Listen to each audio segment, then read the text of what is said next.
본 방송에서 제공하는 투자 정보는 투자 판단에 대한 조언입니다. 방송에서 제공하는 주식의 가치, 가격 상승 및 가격 하락에 대해서는 방송사에서 보장하지 않습니다.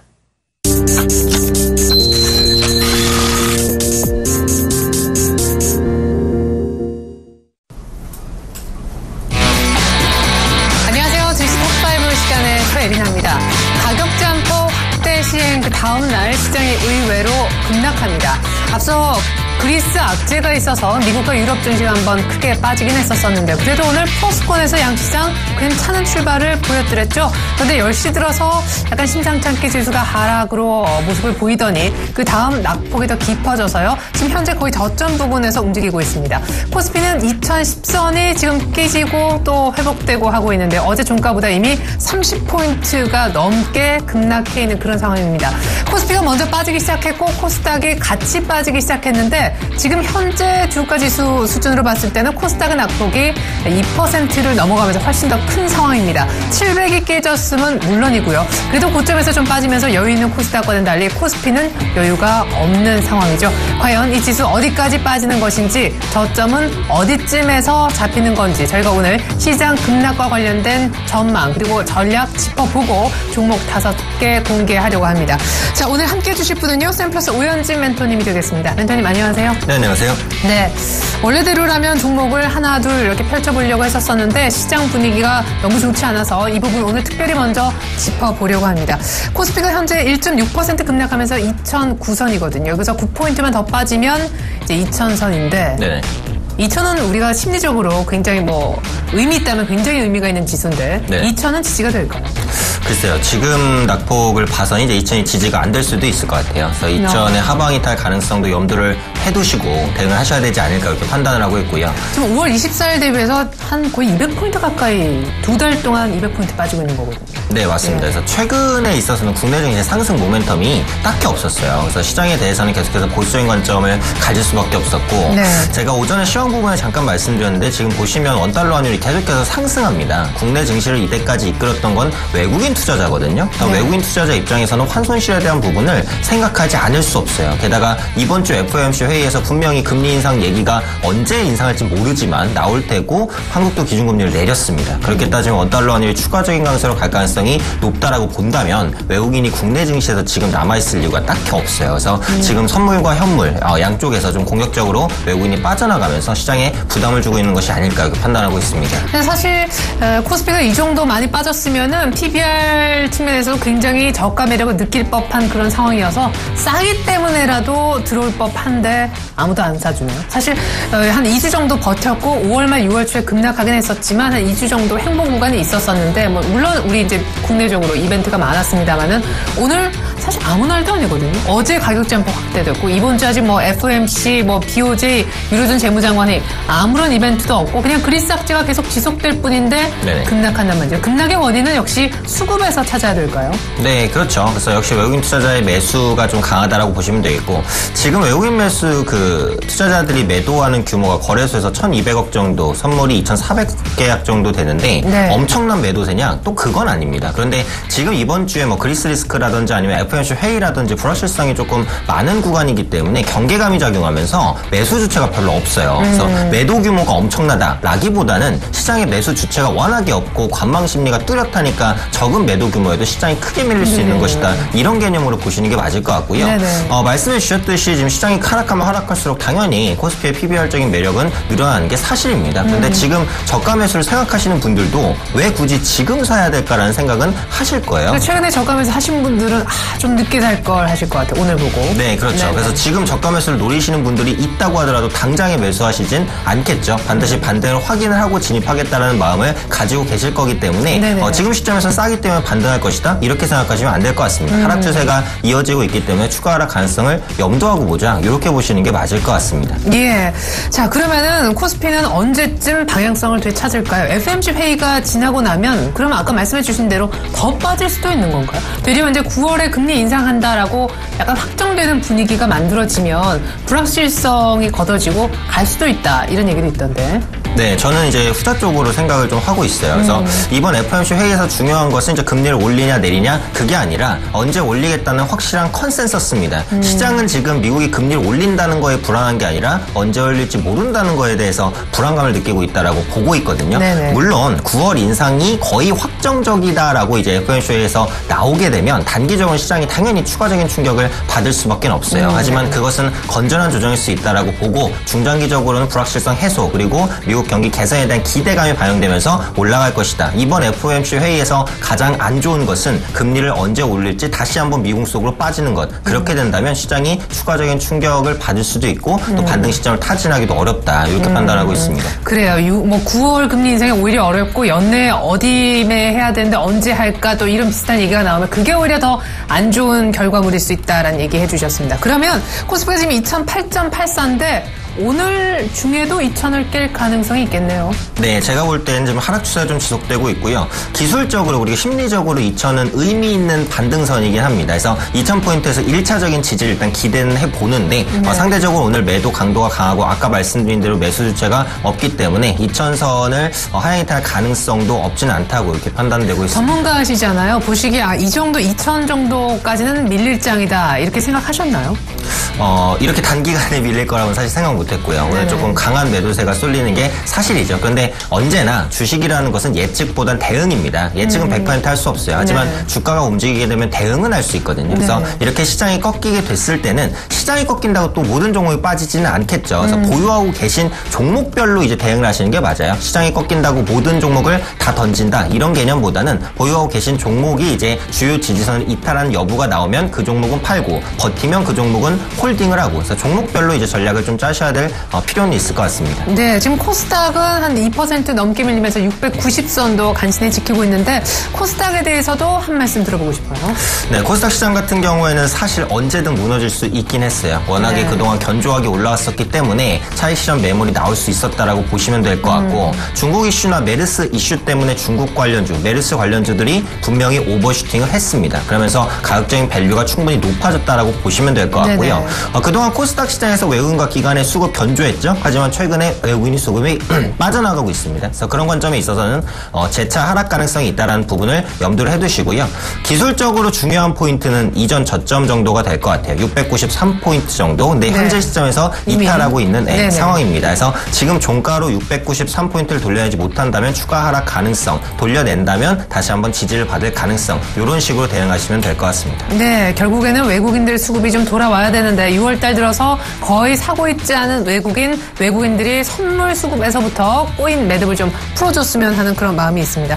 사실 오늘 코스피의 시가총액 상위주들이 거의 다 파란불을 그리고 있거든요. 오늘의 이 하락, 급락, 시장이 전체적으로 평균 2% 정도까지 하락하니까 이 하락, 급락에서 자유로운 분들 적지 않을 거라고 생각이 됩니다. 특별히 이제는 반등하겠지, 이제는 될 거야 라고 이미 저점 매수를 미리 시작하신 분들 혹은 추가 물타기를 소위 하신 분들 아마 후회를 좀 하실 것 같은데 경기 민감주들은 언제쯤 본격적으로 역시 시장에 가야 같이 갈까요? 아무래도 말 그대로 경기 민감주니까 시장에 갈 때 같이 반등을 할 가능성이 높을 것 같고요. 지금 시장에서 소외되었었던 IT 대형주들이 오늘 추가적으로 좀 밀리는 모습들도 나타나고 자동차주들도 상당히 세게 밀리는 모습입니다. 그래서 경기 민감주가 이런 시장에서는 더 세게 밀리는 경향이 일반적으로 높아요. 그렇기 때문에 전반적으로 경기 민감주 보유하고 계신 분들은 일단은 매도 혹은 비중 축소 관점으로 대응을 하시면 될 것 같고요. 근데 중요한 것은 이제 매도, 손절매를 했다, 아깝다 이런 게 아니라 언제 재매수를 할지입니다. 그래서 현금을 보유하고 계시는 것도 전략 중에 하나거든요. 언제든 시장이 돌 때 재매수를 하면 또 싸게 살 수 있는 기회가 될 수도 있는 거니까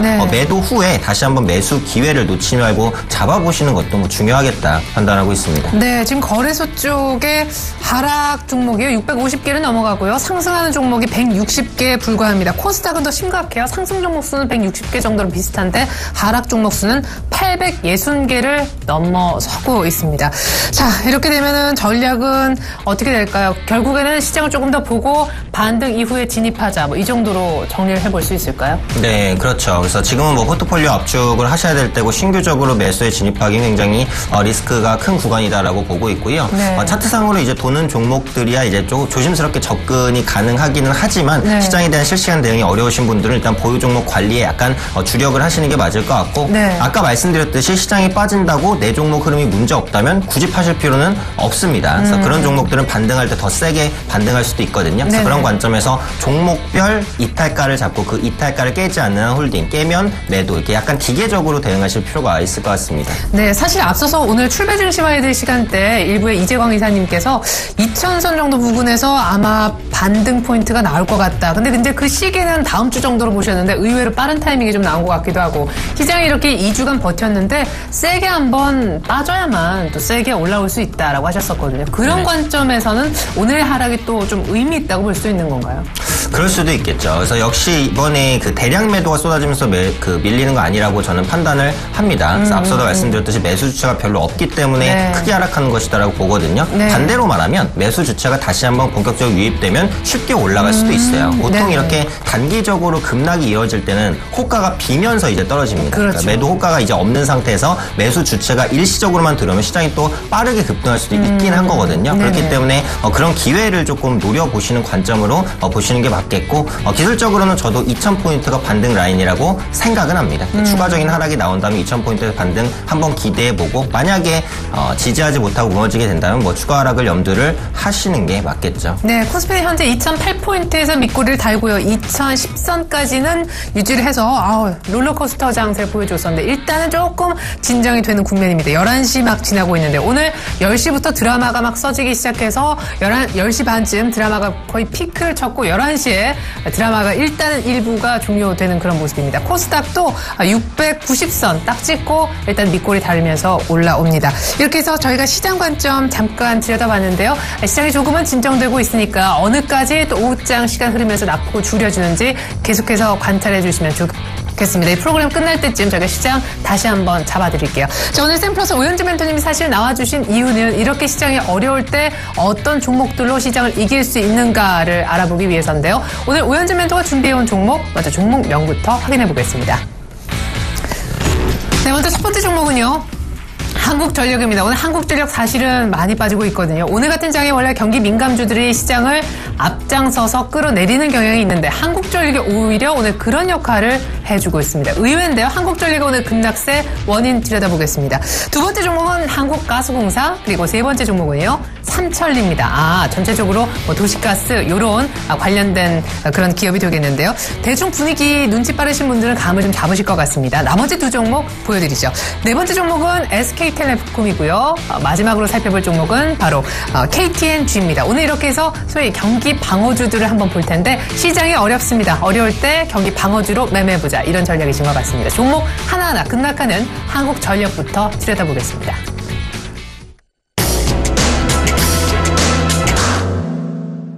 네, 탑원입니다. 예고해주신 대로 급락하는 바로 이 종목입니다.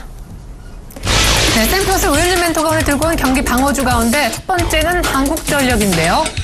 오늘 6% 넘게 급락합니다. 한국전력은 사실 5만 원대를 크게 못 넘어서는 그런 종목이긴 한데 오늘 4만 원대까지 다이렉트로 급락하고 있습니다. 전기요금이 올라가면 올라갈수록 실적이 좋아지는 종목인데 전기요금 인하 압박을 지금 새누리당 쪽에서 걸고 있다면서 오늘 그것이 악재라고 들었습니다. 네, 맞습니다. 그래서 제가 그 뉴스를 확인을 해보니까 메르스나 뭐 이런 부분들로 인해서 내수 경기가 굉장히 안 좋잖아요. 네네. 그래서 전기요금을 내려서 이제 그 서민층들을 지원해야 되는 게 아니냐 뭐 이런 의견이 나왔습니다. 그래서 거기서 이제 의견이 나왔다는 것이지 이것 때문에 인하가 된다? 인하까지 이어질 가능성 제가 볼 때는 그렇게까지 크지는 않은 것 같아요. 사실 오늘 이전에는 인상 얘기가 많았었는데. 네, 맞습니다. 그래서 오히려 신고리가 정지가 되면서 이 폐기에 따른 비용이 상당히 좀 많이 들거든요. 원자력 같은 경우. 그래서 그런 비용을 충당하기 위해서는 오히려 전기요금을 약 2% 정도는 올려야 된다. 이런 말이 있었는데 오늘 새누리당에서 이제 뭐 전기요금을 인하해야 된다라는 이슈가 나오면서 좀 크게 급락하고 있는 것이다. 이렇게 보시면 될 것 같습니다. 네, 그럼 오늘의 급락은 조금은 현실성이 없지만 어떤 새누리당의 발언으로 인한 일시적 급락이라고 볼 수 있나요? 저가 매수도 가능한지요? 저가 매수 가능한 구간이라고 보는데 지금 시장이 너무 크게 밀리고 있으니까 반등을 확인 확인하시고 들어가면 될 것 같아요. 그러니까 지금 가격대는 분명히 싸다라고 보여집니다. 실적 대비해서. 하지만 네네. 반등을 확인한 후에는 저가 매수의 위치를 접근을 하셔도 크게 무리 있는 가격대는 아니다 이렇게 판단하고 있습니다. 네, 오늘 새누리당의 메르스 이 전국 속에 전기요금 인하해야 되는 것 아닌가 얘기 나오면서 급락하고 있는 한국전력 싸기 때문에 매수 구간이 맞지만 반등 보고 들어가 보자 하셨습니다. 배당주로서 매력도 있는 한국전력 첫 번째 종목으로 살펴봤습니다.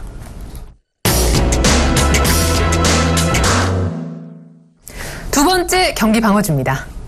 네, 시장이 어려운 국면 방어주 보자라는 관점으로 오늘 얘기 나오는데요. 두 번째 종목은 한국가스공사네요.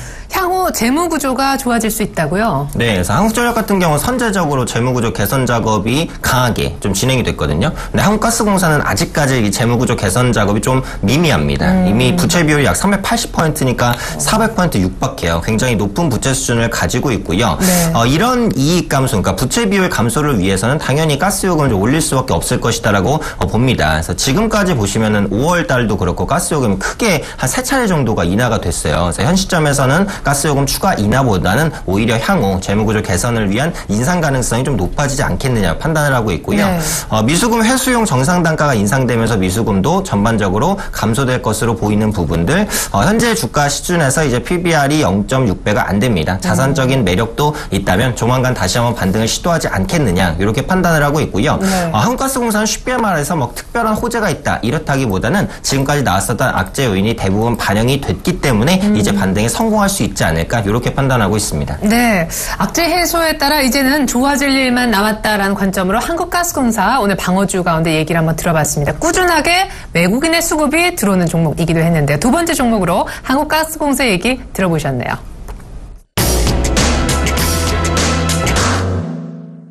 탑3 세 번째로 살펴볼 방어주는 이 종목입니다.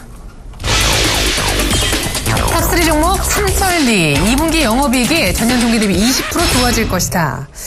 지금 사실 도시가스 사업을 하고 있는 삼천리 자전거하고 같다 생각하시면 안 될 것 같아요. 근데 도시가스 사업의 성장세로 1분기 실적이 좋았는데 이 분위기가 2분기까지 이어질 거다. 결국 그런 얘기시죠? 네, 맞습니다. 그래서 오늘 말씀드릴 종목 중에서는 실적에 대한 기대감은 가장 높은 종목이다라고 생각을 해주시면 될 것 같고요. 네. 말씀해 주신 대로 도시가스 업체입니다. 2분기 영업이익이 전년 동기 대비해서 한 20% 정도 개선되는 모습 나타날 것으로 보여지고 있고요. 네. 또 이 도시가스가 가정용이나 일반용이 아무래도 산업용보다는 그 판매 마진이 좋아요. 그런데 최근에 있어서 도시가스 판매가 가정용과 일반용이 좀 증가하고 있기 때문에 이런 부분에 대한 긍정적인 기대감도 가져갈 수 있지 않을까 이렇게 판단을 하고 있고요. 네. 또 연료비 연동제가 실행이 되면서 적정 마진은 어쨌든 보장이 됩니다. 그래서 원가에 따라서 이 도시가스 요금이 올라가고 줄어들고가 자동으로 된다는 거예요. 그래서 그 적정한 마진은 앞으로도 계속해서 확보할 수 있을 것이다. 그리고 실제 기업이 이익을 잘 내고 있냐, 뭐 주주 대비해서 이익 환원율이 얼마나를 보는 ROE 지표, 자기자본 이익률이 있는데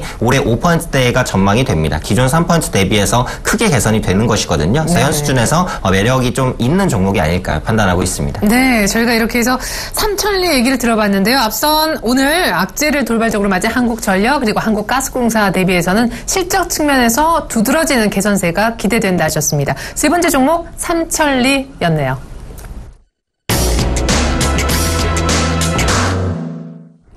탑4 네 번째 경기 방어주입니다. 네, 이 종목을 가지고 있으면 급락하는 시장에서도 살아남을 수 있다. SK텔레콤 갖고 오셨는데요. ARPU 가입자당 매출 하락에 따라 주가가 좀 밀렸었는데 그 우려는 너무 과도했다라고 하셨습니다. 사실은 지난주에 반등이 좀 반짝 나왔었는데 재차 밀리는 게 좀 아쉽긴 하네요. 통신주 원래 좋게 보셨었잖아요. 네, 맞습니다. 저는 통신주에 대해서는 여전히 긍정적인 관점을 말씀드리고 싶고요. SK텔레콤이 이제 대표적으로 가지고 나온 거고요. KT나 LG U+, SK텔레콤 모두 다 긍정적인 관점을 가지고 있습니다. 일단 통신주에 그동안 많았었던 악재들, 뭐 사이통 출범이라든지 2만 원대의 무제한 요금제가 출범되면서 이제 ARPU가 떨어질 것이다라는 거라든지 아니면 정부의 요금이나 압박이라든지 이런 부분에 대해서 주가가 충분히 반영을 했다라고 생각하고요. 지금부터는 이제 반등을 시도할 수 있을 것이다라고 판단하고 있습니다. 근데 실제로 2만 원째 무제한 요금제가 나왔지만 부가세까지 하면 3만 원이 넘고요. 네네. 이 요금제는 그 데이터를 300메가밖에 안 줘요. 그래서 300메가로 할 수 있는 일이 별로 없습니다. 됩니다. 네. 그러면은 요금제를 4만 원대, 5만 원대 계속해서 올려야 돼요. 그리고 예전에 있었던 음성모제 한 6만 원대 같은 경우에는 기본적으로 요금 할인이 20-30%가 들어갑니다. 그런데 이 요금제는 요금 할인이 1%도 없어요. 그래서 그런 관점에선 ARPU가 생각만큼 많이 떨어지지는 않을 거고요. 이 부분은 2분기 실적 때 확인될 겁니다. 그렇기 때문에 지금은 과도한 주가 하락 수준이다라고 보고 있고 네. 추가적으로 간편 결제 부분에 있어서 성장성이 뭐 기대된다라는 부분들 그리고 오히려 주가가 많이 떨어지면서 시가 배당률은 높아졌어요. 지금 그렇죠. 주가 수준 예. SK텔레콤 시가 배당률 4%가 넘습니다. 배당 매력도 부각이 된다면 하방을 잡고 반등을 시도할 수 있는 업종군이 아닐까 판단하고 있습니다. 사실 5월 말에 한 26만 원대 중반을 크게 못 넘어서고 또 최근에 반동도 한 그 정도에서 그쳤거든요. 혹시 거기 못 넘어서는 이유가 있나요? 매물대가 많은 건지 궁금합니다. 일단 기본적으로는 이제 뭐 말씀해 주신 대로 매물대가 많다고도 생각은 되고 있고요. 네. 또 통신주가 지금 당장에 올라갈 만한 모멘텀이 있지는 않아요. 그래서 앞서 말씀드린 대로 사이통이나 요금이나 이런 부분들 악재가 너무 많았고 지금은 그 악재를 소화하는 과정이라고 생각합니다. 그래서 예. 통신주는 호재가 많은 종목이다 이렇게 보기보다는 악재가 다 노출이 됐고 낙폭이 과대한 종목이다. 그래서 가격 메리트가 생겼다. 이런 관점에서 접근하시는 게 맞을 것 같습니다. 네, 너무 과도한 우려가 있었다라고 하셨습니다. 2만 원대 음성 무제한 때문에 실적 안 좋아지는 것 아니냐 이 우려에서 이제는 벗어날 때가 됐다 하셨습니다. 호재는 아직 없지만 악재에서 벗어나는 과정 중에 있는 통신주 간의 대표주로 SKT 얘기 들어봤습니다.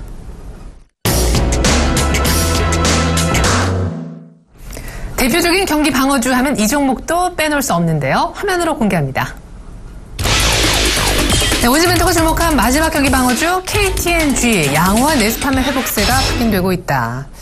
네, 사실 생각보다 담배값 인상에도 뭐 미리 사서 소위 쌓아놓은 분들 그리고 이후에도 내수 시장에서 딱히 담배 쪽의 수요가 많이 줄지 않고 있다. 확인이 되고 있다면서요. 네, 맞습니다. 그래서 KTNG가 이제 담배값이 세금만 2,000원이 오르면서 담배 가격이 거의 2배 가까이 뛰었단 말이죠. 네. 수요가 급감할 것이다라는 우려가 있었고 실제로 올해 1월에 담배 판매량이 전년 동기 40% 정도 급감했습니다. 네. 그래서 우려감이 상당히 강했지만 최근에 마이너스 10%대까지 그 판매량이 또 회복이 되고 있는 모습이 나타나고 있습니다. 네. 그만큼 담배가 어떻게 보면 끊기 힘들다라는 얘기도 되긴 하는 것 같고요. 장롱에 쌓아둔 담배 다 폈으니까 이제 사야죠. 네, 맞습니다. 그리고 KTNG는 어쨌든 뭐 담배를 많이 팔아야지 마진이 많이 남는 구조인데 네. 담배 판매량이 가격 인상에도 불구하고 많이 회복이 됐다라는 부분 주가의 호재로 작용하고 있다라고 보시면 될 것 같고요. 네. 예전에 쌓아놨던 재고를 또 비싼 가격에 판매하게 되면서 재고 판매에 따른 이익도 함께 반영이 됐다라는 부분 생각해 보시면 좋을 것 같습니다. 그래서 KTNG가 원래 코리안 타바코 앤 진생의 약자였는데요. 네, 한 번도 최근에는 생각 안 해봤네요. 네, 코리안 투말로 앤 글로벌로 바꿨어요. 그래서 KTNG는 그대로인데 이제 담배라는 이미지를 좀 지우기 위해서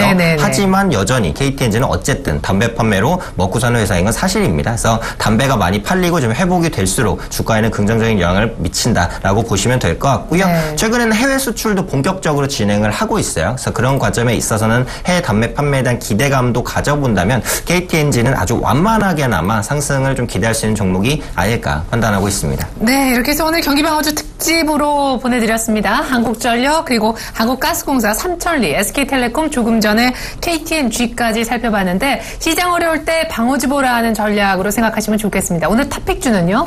네, 오늘 제가 말씀드릴 탑픽주는 삼천리입니다. 아까 실적 측면에서 가장 두드러진 기대감이 있다 얘기하셨던. 네. 사실은 오늘 경기방어주 전반적인 특징은 뭐 통신주를 제외하고 흐름이 괜찮았다가 6월 들어서 약간 상승 탄력이 둔화되거나 급락하는 종목들이 있어요. 삼천리도 차트 한번 보여주시죠. 네, 맞습니다. 그래서 삼천리는 이제 앞서 말씀드렸던 실적 기대가 가장 크고요. 또 네. 작년에 발전 사업이 대규모 투자가 마무리가 됐어요. 비용적인 측면에서 좀 우위에 있을 것이다라고 볼 수 있고 삼천리가 주로 도시가스를 공급하는 지역이 경기와 인천입니다. 근데 최근에 경기와 인천의 공급 세대가 계속해서 증가하고 있는 모습들이 나타나고 있거든요. 네. 인구가 증가한다는 얘기죠. 그렇기 네. 때문에 삼천리의 외형 성장도 기대가 된다라는 부분이고요.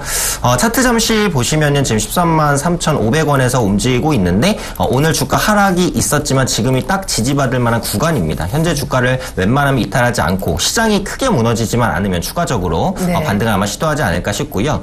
매수가를 제가 13만 9천원 이상으로 드렸어요. 원래 현재가 매수를 말씀드리려고 했으나 오늘 시장이 이렇게 급락하는 모습이 나타나고 있기 때문에 상승 돌파를 확인을 하고 매수하자라는 관점에서 매수가는 13만 9천원 이상으로 말씀드렸고요. 1차적인 목표가는 주가는 15만 원입니다. 삼천리가 뭐 가볍게 올라가는 종목은 아니죠. 약간 네. 무거운 종목이기 때문에 전 고점까지만 1차적으로 노리고요. 손절가는 13만 원으로 보도록 하겠습니다. 역시 시장이 시장이니만큼 약간 짧게 타이트한 손절가 말씀드리고 삼천리는 외국인의 수급이 좀 주도하고 있는 종목이라고 보시면 될 것 같아요. 네. 앞으로 투자하시는 분들은 외국인의 수급 추이 지켜보시면서 투자하시면 좋을 것 같습니다. 네, 오늘 경기방어주 가운데 삼천리를 탑픽으로 꼽아주셨습니다. 외국인들의 수급 잘 보시고요. 이제 본격적으로 한 2주 뒤면 2분기 어닝에 대한 얘기도 많이 나올 텐데 2분기 실적 기대감이 큰 경기 방어주여서 아마 이래저래 매력적으로 느껴지시지 않았을까 싶습니다. 지금까지 샘플러스 오현진 멘토 도움 말씀 들어봤습니다. 시장 분석까지 감사합니다. 네, 감사합니다. 네, 한국전력도 밑꼬리를 달고 있고요. 시장도 다행스럽게도 밑꼬리를 달고 있습니다. 거의 뭐 하이라이트 때 저희가 오늘 시작하지 않았나 프로그램을 그런 생각을 해보는데요. 코스피는 2008선에서 일단 밑꼬리를 달고 2016선까지 저점 대비 8포인트 낙폭을 줄였고요. 코스닥도 690선을 깨지 않은 채 낙폭을 줄여 697.77까지 올라왔습니다. 오늘 이렇다 할 매수 주체가 없는 가운데 조금만의 매도에도 쉽게 흔들리는 장의 모습 그대로 보셨는데요. 그만큼 시장을 뒷받칠 만한 호재가 없기 때문이다 분석도 있었습니다. 오늘 저가에서 잡으신 분들은 일단 지금 수익 구간이시겠네요. 이상으로 증시 탑5 마칩니다. 시청해주신 여러분 고맙습니다.